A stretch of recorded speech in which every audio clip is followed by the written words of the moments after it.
Hi, in this video we're going to review the structure and replication of viruses. Are viruses considered living or non-living? Before we can answer that question, we need to think about the characteristics of living organisms. Living things are made of cells. Living things grow. Living things reproduce without a host. Living things metabolize, where they use or release energy. Living things respond to their environment. Living things have levels of organization. And living things evolve or change. Based on the criteria that we discussed, viruses are not considered living. They cannot reproduce without a host. They are not made of cells. They also cannot metabolize, and they do not grow. Now let's compare bacteria and viruses. Bacteria are considered living because they're made of cells and reproduce on their own. Viruses are not considered living. Bacteria can be killed by antibiotics, and viruses cannot. If you think about the word antibiotics, it means antibiotics, biotics having to do with life, anti meaning destroying. So antibiotics cannot kill a virus, which is why when you go to the doctor with the flu, they do not give you antibiotics. Also, bacteria are made of cells and viruses are not. Now let's go ahead and compare bacteria and viruses using a Venn diagram. First, let's start with what they both have in common. The first is they both cause diseases, and they both contain genetic materials such as DNA or RNA. Now let's look at bacteria. Bacteria is a living organism. Examples of this would be tooth cavities and sore throats. They can reproduce on their own, and they can be killed by antibiotics. Now let's look at viruses. Viruses have either DNA or RNA, but not both. Viruses are considered non-living. They need a host cell to reproduce. Methods of reproduction are either lytic or lysogenic.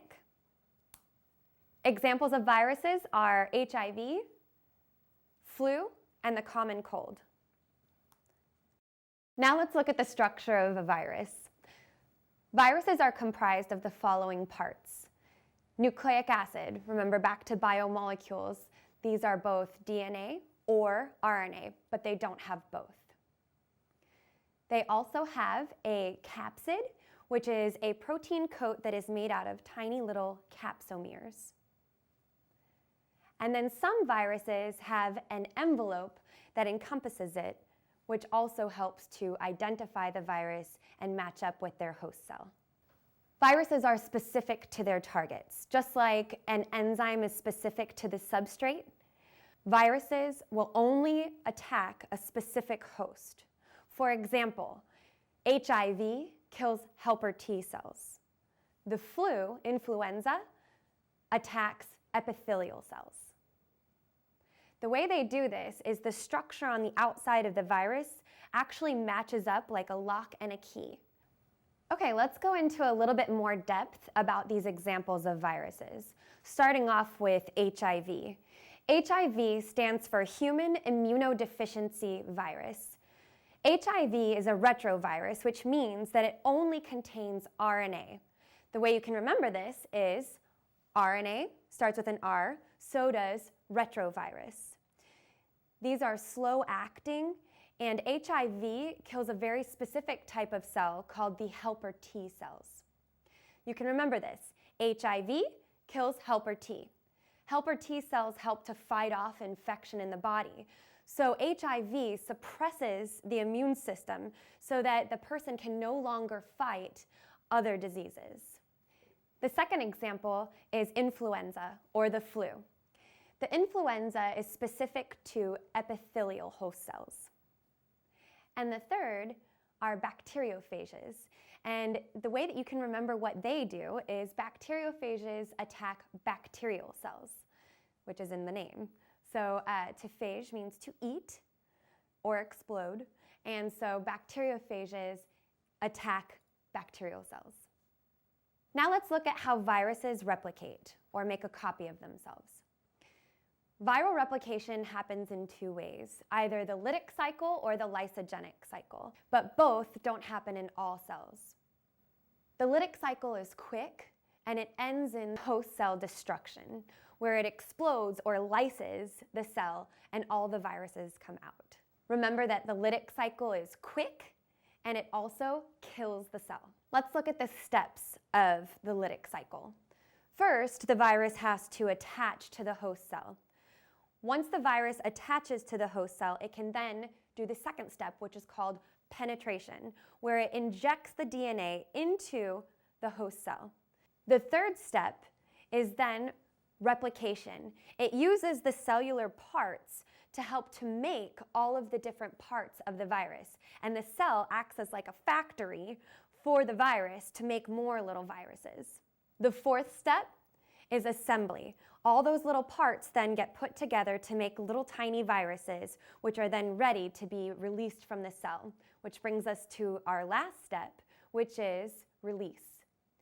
This is when the cell gets exploded and the viruses say, hey, thanks for letting us make all of our babies inside of you, and then it explodes out, then killing the cell.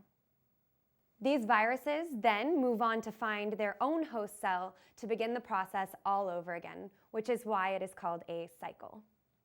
The lysogenic cycle is the other cycle. This one is slow, so think about those words. Lysogenic is slow.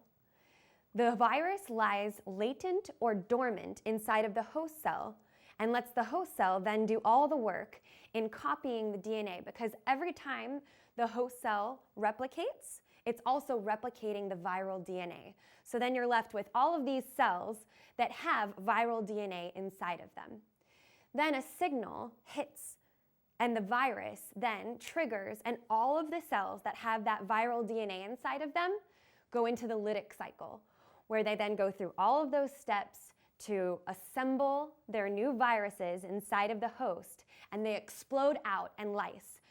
This will then cause a huge reaction within the individual that has the infection. Examples of viruses that go through the lysogenic cycle would be HIV and herpes. HIV can be inside of a human for up to 10 years without them having any idea that they've been infected. This is because of the latent phase, where it just lies dormant for all of those years until it starts to attack the body cells.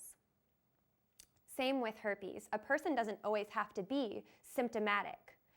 These are called temperate viruses because they lie dormant for a long time before they actually have symptoms. Remember, lytic, quick, kills the cell. Lysogenic, slow, lies dormant for a while. Then it enters the lytic cycle, where it explodes out and really damages the host. Now it's your turn to practice. Please look at the Quizlet on virus structure and replication so that you can practice and do some word association practice on your own. If you need more reference materials, please look in the folder titled Virus, Reproduction, and Structure. That concludes our video on viruses. Make sure to wash your hands and don't drink after other people so that you don't get one of these viruses.